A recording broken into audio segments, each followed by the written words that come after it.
Prime news.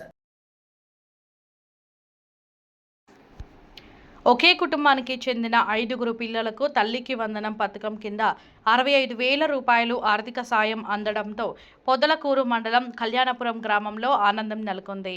Podalakuru మండలం బిరుదవోలు పంచాయతీ పరిధిలోని కళ్యాణపురం గ్రామానికి చెందిన గిరిజన దంపతులు యాకసిరి నాగరాజు, దుర్గాలకు 5గురు పిల్లలు ఉన్నారు. వీరంతా ప్రభుత్వ పాఠశాలల్లోనే చదువుతున్నారు.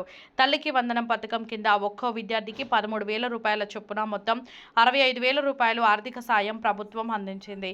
ఒకే కుటుంబంలోని 5గురు పిల్లలకు పథకం వర్తించడంతో కుటుంబ సభ్యులు ఆనందం వ్యక్తం చేశారు. తమ పిల్లల చదువుకు ఈ సాయం ఎంతో ఉపయోగపడుతుందని తెలిపారు.